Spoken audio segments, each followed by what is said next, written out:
Hello guys, स्वागत आहे तुमचं माझ्या यूट्यूब चॅनलमध्ये. आज आपण काहीतरी वेगळं करणार आहोत.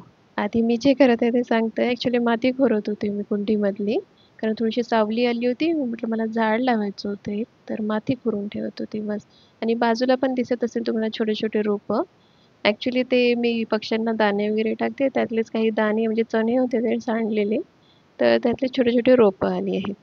तर बघा तो उन्हाळा चालू आहे, तर त्यामुळे कसं मी दह्याच्या रेसिपीज जरा जास्त म्हणजे दही वगैरे घरी ठेवत असते, त्याच्यामुळे दह्याच्या रेसिपीजच दाखवते. तर आज बनवणार आहे मी मठ्ठा दह्यापासने. तर दही आहे माझ्याकडे आणि मला लागणारं साहित्य आहे अद्रक आहे, मिरची, सांबार आणि लसूण. तर हे साहित्य घेऊन आपल्याला एका मिक्सर पॉटमध्ये आधी बारीक करून घ्यायचं आहे. फक्त मिरची, लसूण आणि अद्रक. आणि मिरची जरा कमी घ्या. म्हणजे जसं मी तोडून ठेवली होती मोठी मिरची होती, तर अर्धाच तुकडा मी वापरलेला आहे त्याच्यामध्ये. आता हे आपण मिक्सरमध्ये बारीक फिरवून घेऊया. उन्हाळ्यामध्ये कसं ना आधी जेवण होत नाही त्याच्यामुळे आपण आंबट असं काहीतरी खात असतो. तर हा मठ्ठा राहणार आहे आपला आंबट, तिखट आणि गोडसुद्धा. ते चटपटीत चव राहणार आहे. हे बघा असं झालं आहे आपलं मिक्सचर. आता यामध्ये मी घालणार आहे 4 ते 5 चमचे दही आणि तेवढीच जाईल याच्यामध्ये साखर. साखर पण ॲड करायची कारण आंबट, तिखट, गोड आहे त्याच्यामुळे आणि दही जर अगदीच जास्त आंबट असेल तर साखर थोडी जास्त लागेल तुम्हाला. तरी तुम्ही चेक करून बघू शकता म्हणजे आपलं जेव्हा मिक्सरमधून फिरवून घेऊ ना एकदा, तर टेस्ट करून बघायचं. आता मीठ पण थोडं टाकलं आहे मी त्याच्यामध्ये. फिरवून घेऊया पुन्हा. चांगलं बारीक करून घेऊया ते. ते बारीक झाल्यानंतरचं असं दिसतं. आता हे काही फायनल मिक्सचर नाही आहे आपलं. याच्यामध्ये पाणी ॲड करणार आहोत आपण. कारण एवढं घट्ट आपण नाही ठेवत मठ्ठा. त्याच्यामुळे मी थोडं पाणी ॲड करणार आहे. आणि जरा टेस्ट करून बघाल. मला जरा साखर कमी वाटत होती.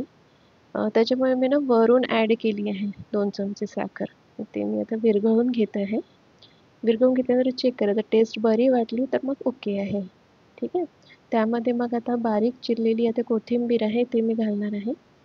आणि माझ्याकडे बुंदी होती खारी बुंदीचं जसं पॅकेट आपल्याकडे अवेलेबल असते ना कच्च्या चिवड्यासाठी वगैरे आपण आणतो. ते अवेलेबल असेल तर टाका नाहीतर काही हरकत नाही ऑप्शनल आहे हे. टाकू शकता तुम्ही. तर मी बुंदी टाकली आहे आणि आता करते आहे मी जिरा पावडर त्यासाठी मला तव्यावरती जिरे घेतले आहेत मी. 1 चमचा आहे साधारणतः भाजून घेणार आहे मी चांगली.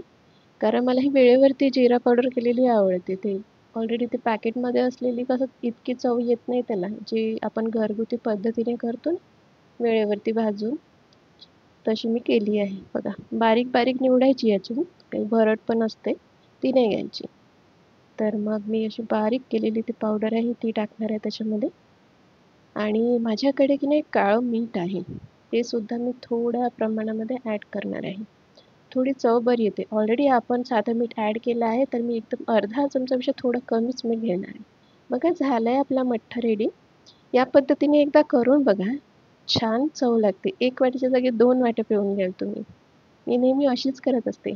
आणि बघा प्लीज माझं चॅनल सबस्क्राईब आणि शेअर करून घ्या. आणि आवडल्यास प्लीज लाईक पण करा. धन्यवाद.